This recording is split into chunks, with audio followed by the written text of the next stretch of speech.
Here we go. YouTube, what it is? It's your boy Gettin, and I'm back with another Good Morning Drive, where we talk about various subjects like gaming, sports, politics, whatever comes to my mind. As I wish you guys a good morning. We are on episode 60. Wow, time is flying. Even though I'm mainly doing these lives once a week. That's what it kind of came down to, is me doing it once a week. It's rather comfortable. It's kind of easy for me to do these lives once a week, and oh, that's what we doing. So, good morning to everyone out there. Good morning, Christian. How you doing, brother? Nice to see you out here. Yeah, man. Good morning to everyone out there. Good morning to you, Christian. Thank you for coming through. Definitely appreciate you.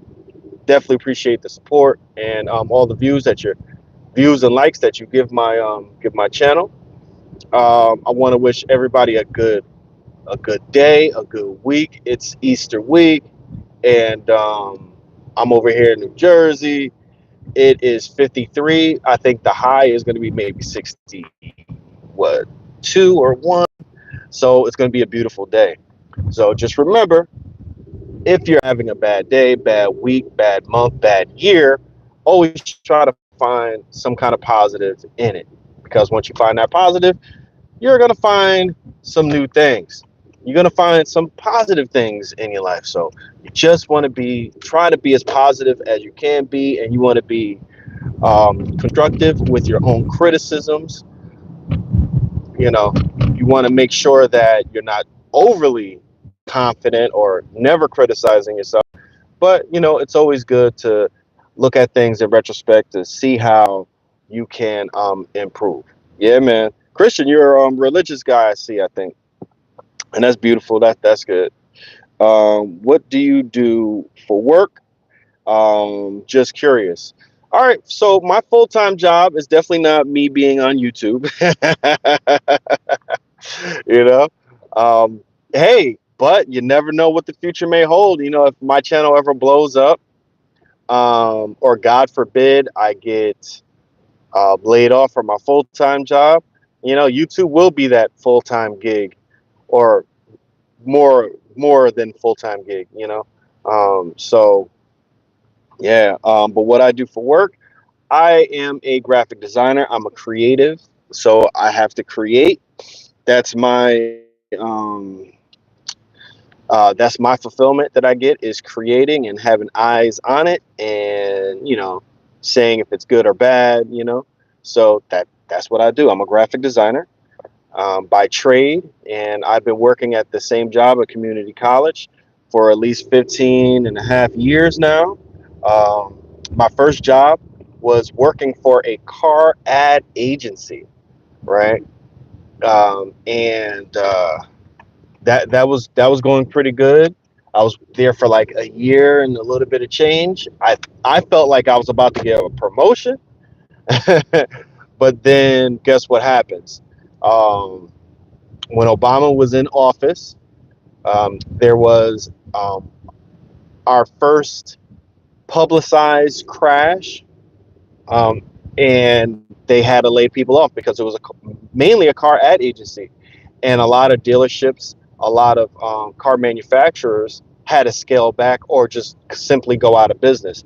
So they lost a lot of business. So that was a scary time for me, because your boy was, I was out on my own, right? My parents had moved down to North Carolina, so I was basically up in New Jersey all by myself. I didn't really have that support system, and it was scary times. But only through the grace of God and me being perseverant, you know, I went through unemployment, and I learned all of this all basically on my own. Of course, I asked questions, but I was doing all of this on my own as a what? How old was I? I think I was like, maybe I was an adult, right? So no woe is me type stuff. But I was 25, 26, something like that, maybe 24. I can't remember exactly when, but yeah, I was going through all that. And again, I could have been one of those people. Oh man, I lost my first job. Let me start drinking. Let me start smoking. Let me just party away. Let me charge up my credit cards and live off that. No, I got right on it, and 6 months later, or 5 months later, I got a job. But that job, my first job, they definitely hooked me up. They gave me severance for like 2 months, which is crazy that they did that. No, was it 2 months? Maybe it was like 8 weeks, a month and a half. So they gave me severance for that. That definitely helped out. Plus the unemployment, that definitely helped out. Helped me stay afloat. And again, even when I got laid off, I didn't make a big deal about it. I didn't say "f you," you know what I mean? I was like, "Dang, that's really tough. This is my first job." You know what I mean? I stayed positive with that. And when you stay positive with things, sometimes positive things happen. And if it doesn't happen, if a positive thing doesn't happen, that doesn't mean you shouldn't be positive on the next one. Again, you want to be positive, but you want to look at your circumstances and grow from them. You don't want to break others down. You don't want to break yourself down. You know, I ain't gonna name no names, but what's going on? What's going on? Boozeline and of family, or wait, CR7 family. Sorry, I can't see. I got my glasses on and I'm driving, so please, never mind me if I say your name wrong. It's nothing personal. But good morning to you all. Thank you for coming through. Please hit that like, subscribe if it's the first time to the channel. Hit that notification bell on all. I got all types of content coming at you guys. I'm telling you guys half my life story and what kind of made me. And this is primarily a simulation football gaming channel, but we talk about gaming and other elements. But yeah, so so where was I? So yeah, you want to stay positive with the direction that you live in. So yeah, I got laid off from Giovanni. All this from one question: what I do for a living. I just like to talk. But yeah, so I got laid off from there. I ain't gonna lie, I was feeling down, but I stayed positive. Got another job in New York, hated it. Oh my God, I was working in New York. That was the worst. As a graphic designer, all this is me being a graphic designer, finding my way. But that was only 6 months, got laid off from there too, because they didn't tell me that it was a temporary job. All throughout the interview and the whole process, they never told me it was a temporary 6 to 9 month job, and they extended it without telling me too. Like my boss, beautiful lady, but she just didn't communicate with me enough. But through that, um, they even gave me a little bit of severance too, because again, I told them I'm sorry, but I was caught off guard, yada yada yada. So they apologized and they gave me like a month severance, which is great. And then 4 months after that, I was very perseverant. I took my resume to my current job, hand delivered it to them, a community college. I handed them right to the president, or to the president's office. I gave them my resume. 2 months or a month later, got a call, killed it on the interview, because again, I'm positive and I love to work. Um, and yeah, and I've been with this community college for 15 and a half years, and I'm proud of it. It's not the best job out there. It doesn't pay the most money, but yeah, I've been here for a good while. So yeah, man. And I'm not a big person on school. And here I am at a college, and I've been there for 15 and a half years. And even within all that, it's a growing experience, because now I'm the only graphic designer on the whole campus, the only one. So I really can't learn from other people. But yeah, anyway, that's my life story. Great question. That's what I am. I'm a graphic designer. I create flyers, uh, brochures, postcards, logos. I direct commercials. I direct photo shoots. I'm also take pictures of students. I'm like a posing photographer. Don't tell nobody that. I do a lot. I do a lot for the college. And then I chip in with other works when I can, or if I'm asked to. So, yeah, that's what I do. But anyway, That was a great question, Christian. Thank you for asking it. Um, your boy is a worker, man. I work. I do that full time, and then I also do some food delivery on the side. I'm a normal person, you know. The reason why I do the food delivery on the side, honestly, is because I live in a rather rich area, and if I can stay local, they tend to tip very well. And plus, with Uber, I learned that I'm not taking every single order that people send me. I'm taking the orders that tip very well and very low mileage on my car. So that's just what I do. And because I do that, I get paid pretty well. I get paid. I try to stay average working hours, like at least 25 to $23 an hour working Uber Eats. If I'm not doing that, to me, it's not worth it. So I make sure to take the right orders and take the right orders that's worth the time that I'm putting into them. So that's how I look at it. And it's easy money. You know what I mean? So yeah, that's what I do. And again, I'm a full-time father, right? I got a little 4-year-old. He's a little gamer. He's a little mini getting. So we do our thing. He loves to play Nintendo games. I got him on Nintendo. He plays Mario Kart currently right now, and sometimes he beats me. Most of the time, I let him win. He's very competitive. He hates to lose. I love that. So, yeah, it's a good time, man. It's a good time, and it's a good time to be a gamer. Let's talk about some games. All this, and I ain't talking about not one game yet. I told you I got all types of content coming at y'all. You know what I mean? So.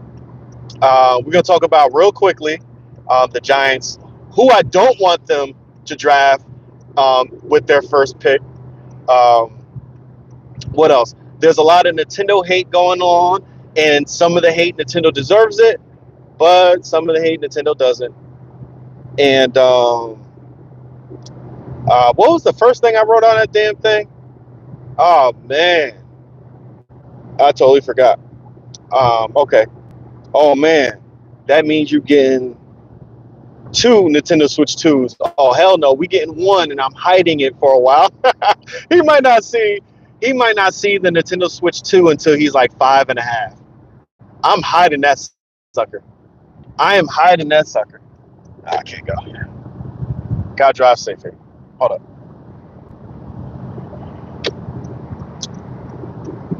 Damn, there's no traffic on the road and everybody's driving much faster. That's cool.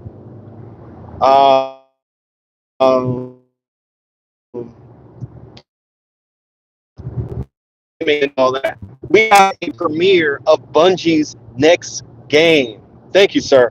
Marathon Reveal. Thank you. Thank you. I remembered it, then I looked down, and then you reminded me. I appreciate that, Christian. Man, Christian, you about to become a moderator. I don't think I could do it here on my phone, but my next thing, if I forget, please remind me. I do have a bad memory, as you guys can see. I do have a terrible memory. But if you guys, if Christian, if you can remind me, I'm going to make you a moderator when I get on my PC, then my next live stream, which will be this week, probably playing Maximum Football or even a PlayStation 5 game. If you guys don't know, over the weekend I bought a PlayStation 5. I had to get a PlayStation 5. Why? Because ESG Football is that damn good, and it's going to launch first on the PlayStation 5. So I had to get a PlayStation 5 because ESG Football is just that much. It's just that much fun. It's just so deep. It's good. I'm going to be spending primarily all my time on my PlayStation 5 playing ESG Football. And obviously, there's a lot of value in that PlayStation 5. I am a gamer. And all of that is going to help my channel grow. It's an investment. So that's what I'm going to do. Your boy is a PlayStation 5 owner now. I got that PlayStation 5 Slim, baby. The digital version without the disc drive. I don't need a disc drive. That's okay. I don't need more games cluttering up my space. I got enough Nintendo Switch games and Xbox Series X games and Xbox One games all in my area, so I don't need that. Anyway, marathon review, next Bungie game, and I just want to keep it very concise because I did blab on a little too much about my own life, selfishly. uh, Marathon 2, it's a Bungie game. Bungie, legendary development studio who created all the Halo games and some other games like Dynasty Destiny 1 and 2. And I gotta say that feeling I'm not feeling it. I'm not feeling Bungie anymore. I'm not feeling Marathon. Even Halo, I'm not necessarily feeling Halo. 343 Studios, is that the name of the studios that create Halo now? Running on that engine, I'm like, it just needs a overhaul. It needs a reboot. It needs a little something different because Halo, in my opinion, it just fell off, and they need to add so much more, a lot more depth in gameplay and versatility. But we talk about Marathon, and Marathon is a bit of the same. It's a first-person shooter extraction game like Escape from Tarkov. I'm not a big fan of those games, so maybe I'm the wrong person to talk about Marathon, but I'm not a big fan of those games, even though it is something different. I'm just used to more action, but Call of Duty gives me all the action you could take or can handle, and I begin pissed off at Call of Duty nowadays. So all them years that I was asking them to play with us, you know, because I was a Call of Duty fiend back then. Man, that game took up too much time. We talk about 5 or 6 years plus. So you're always gonna have those skills once you play that game so much. Play a game like that. I hope they make the Xbox people like myself wait too long. Oh, not wait too long. Yeah. So Marathon. Oh, you talk about ESG. I don't think so. I don't think ESG is going to be like a whole year and some change, and then the Xbox version. Hopefully, is way shorter than that. Hopefully, it's way shorter than that. And but ESG is a fun ass game. Oh my, it's addicting. Be thinking about that game, man. And then how you could strategize with your team. The guys that you're running with. That's going to be the best teams. The teams that actually all play together all the time. Man, they're going to be unstoppable. Um, I hope, you know what? Maybe I'll send them a message. I hope they do 4-on-4 like random. You can't be in a party if if if if you're playing online. Because people like me, I don't have 7 people that I always run with. I'm gonna have like 3, maybe 4, and I'll do sub gamers as well. Definitely my boy Christian. you know. But yeah, so back to Marathon. It seems very generic to me. The colors are like a little like a little too not too bright, but a little too muted. Everything kind of camouflages itself, and these type of games that's a good thing for for a lot of gamers because they can kind of camp it up and snipe. So that's a good thing for them. But the setting itself is kind of cool. It's like a Johnny Mnemonic kind of cyber warfare type of setting, which is cool. Which is cool. That reminds me, it's this crazy good show that y'all should watch called Pantheon. That show is extremely good. Definitely check that out. That's on Netflix and AMC Plus, I think. It's only 2 seasons. I watched both seasons. You guys got to watch that. I love animated shows that are kind of adult themed and all that, and it's not like a cartoon for like kids, but definitely check out Pantheon. It's definitely a good show. Speaking of shows, last night Last of Us premiered. Last of Us season 2 premiered and was a good first episode. A lot of interesting things has happened. Mind you, I didn't play the whole Last of Us yet, right? I just started playing Last of Us 1 remastered, which I bought that for PC, then got a PlayStation 5, got PS Plus Premium, and it's free on that. God dang. But anyway, so I'll be playing that on PC. Let me know if you guys want me to live stream that in the comment section below or on the rebroadcast. But yeah, so Last of Us came out. Pantheon is a great show. Definitely check that out. Devil May Cry is pretty good, even though that's getting some mixed reviews, but I thought it was pretty good. Anyway, so back to Marathon. You can see it's just not that great of a viewing, in my opinion, because I keep talking about other things. Yeah, Pantheon Marathon is just. I'll check it out because it's a PlayStation game, And like I said, I'm a PS Plus premium subscriber, so I'll definitely check that out, um, and get back to you guys on it. But for right now, it seems very generic. It's nothing kind of new about that game. It, and what Sony is trying to do. Sony is trying to create games that doesn't cost a lot of money, but make a lot of money, like a games as a service types of games. That's why those games are games, because they don't cost as much as a Ghost of Tsushima or God of War, or whatever, first Spider-Man. There's no licensing, there's no motion, it's not as crazy with the motion capture, and the production value is more like Nintendo games have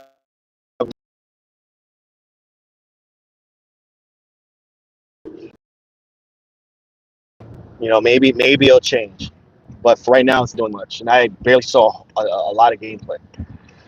We'll see how it goes. Anyway, the Nintendo hate. There's been a ton of Nintendo hate, and I wish I could have spent more time. Maybe I'll just make a video about it at this point. There's always Nintendo hate every step of the way.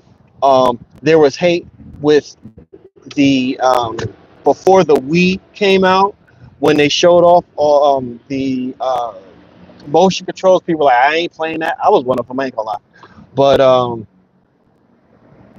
that received hate, and the next thing you know, goes on to be one of the best-selling systems ever. Um, the Wii U, a ton of hate when that system didn't sell well, which it didn't. It sold very poorly for the standards of Nintendo. The Wii U, all the articles that spawned. Nintendo is doomed. Nintendo is doomed. Do y'all remember that? Y'all remember when they all collectively said, these video game editors and magazines and even publishers kept on saying Nintendo was doomed. We're not making a game for the Wii U. Um, uh, Nintendo needs to go third party. Even gamers were saying Nintendo needs to go third party. Now, the only system or company that has not gone third party in retrospect is Nintendo. Xbox, they went third party. They're putting their games out on PlayStation of all places, and the Nintendo Switch. Sony, PlayStation, their games are on PC. You know what I mean? So it's interesting that Nintendo has stayed true to who they are, and they're still extremely and wildly successful. I love Nintendo, right? But I'm also not a delusional fan. Um, yeah, wow. So Nintendo does have its flaws, though. These game keys, which people are trying to make a big deal about, is nothing new to gaming. These game keys, guess what? Your PlayStations and Xboxes uses game keys. So why are people making a big deal? Why? Because there's always Nintendo hate. Always Nintendo hate. When Nintendo Switch came out, wildly successful system.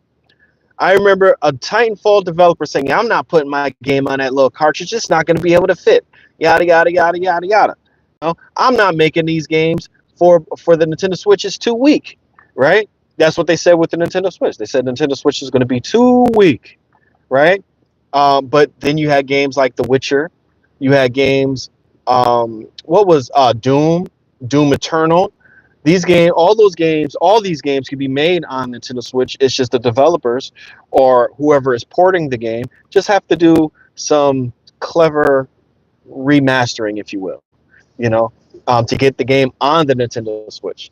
But yeah, these game keys have been around since probably the Xbox One, the PlayStation 4, right? Where you stick your disc in the damn game, your physical disc in the game. That sounds dirty. And you have to download the rest of the game. You think you're downloading that for better load times? No. You're downloading because that's a digital key, a DMR type of thing. And that's what these digital keys are, is exactly that. Um, Shout out to Doc Trey 81.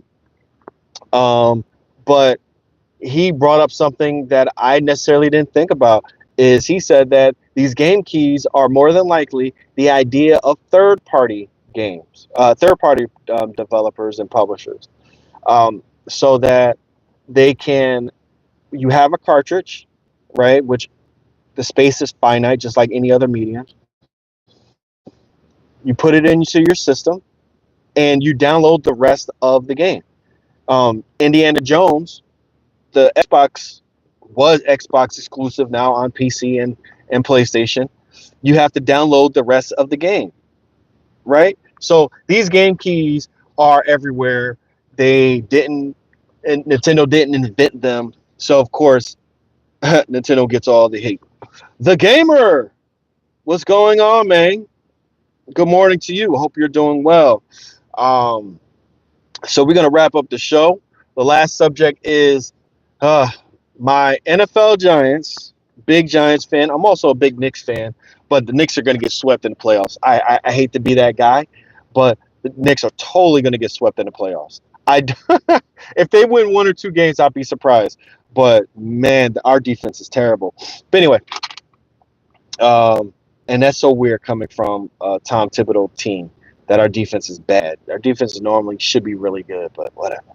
The New York Giants, a lot of Giants fans and commentators are saying that we might get Abdul Carter, or if Abdul Carter is a great player for the Giants to select. I agree that Abdul Carter is a great player. It's phenomenally fast. He could diagnose run plays pretty quickly. But the problem with Abdul Carter is he's a little light for me. I've seen him get knocked down a lot in highlight films, and he might be getting what 2 3 sacks in that game, but he's getting knocked down a little too much for my liking. We need how the Giants is made, and this is why I say he's not a good pick for the Giants. Is because we have Dexter Lawrence.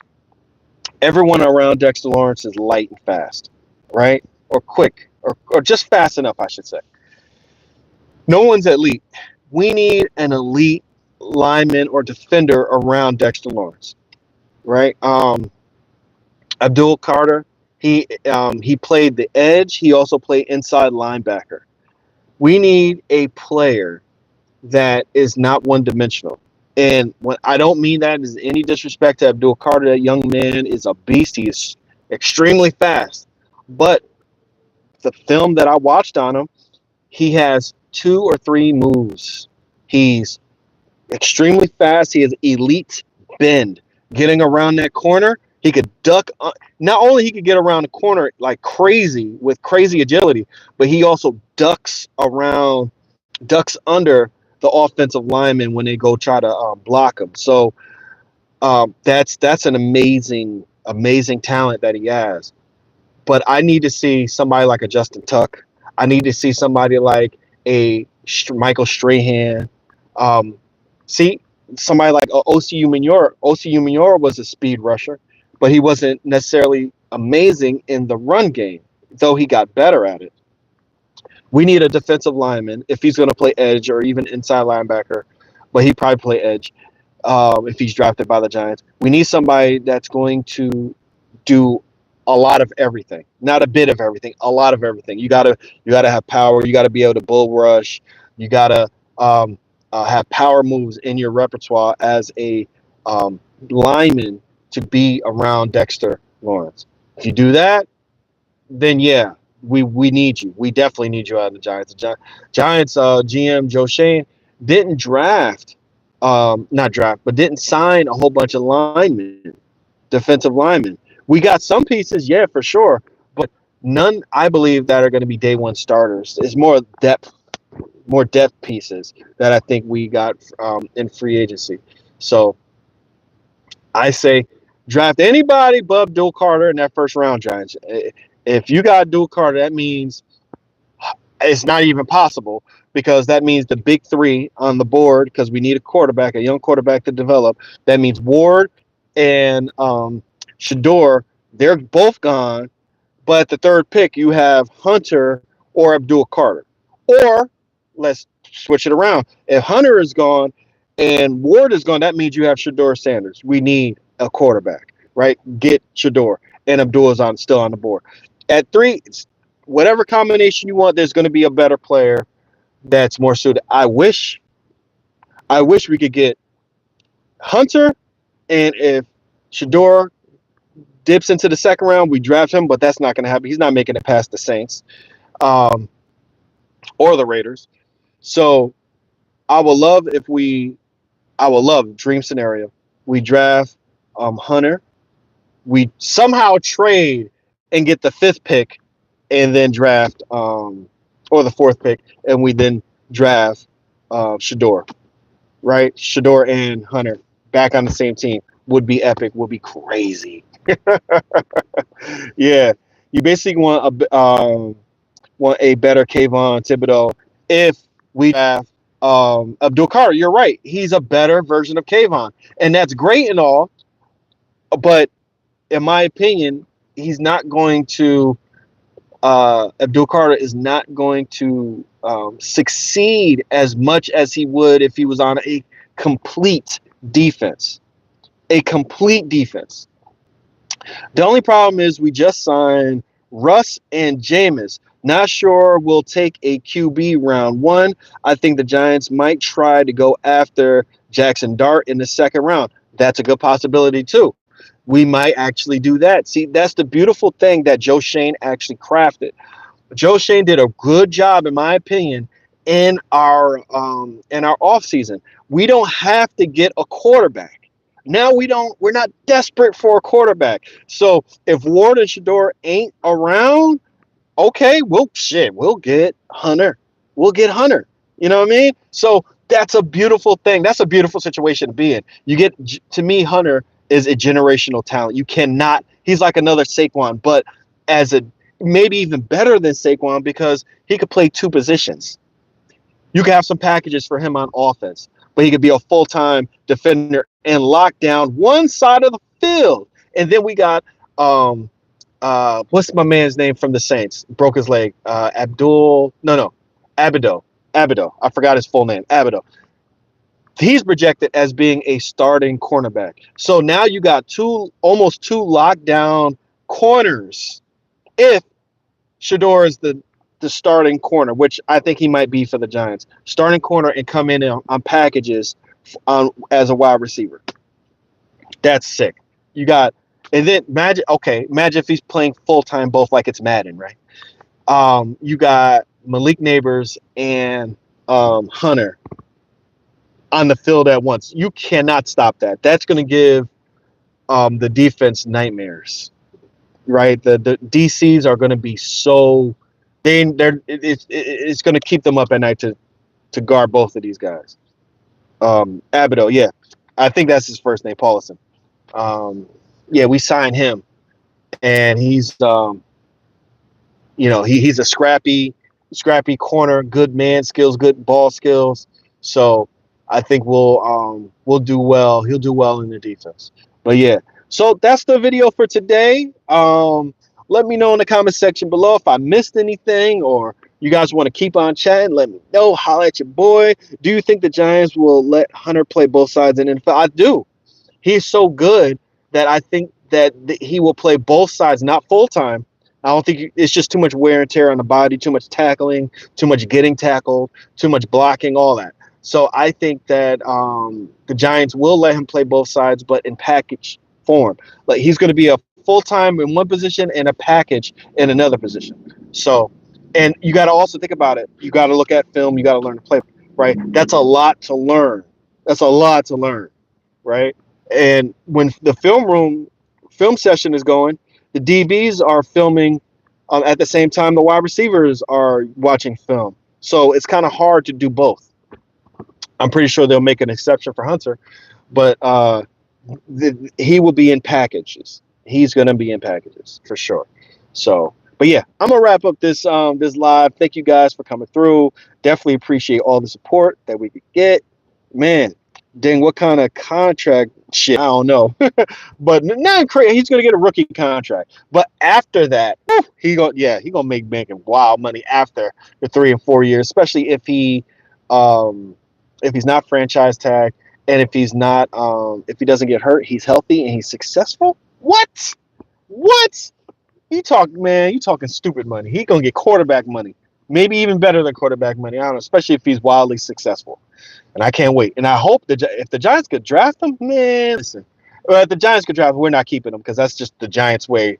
Only a quarterback we keep for the amount of money he's going to demand.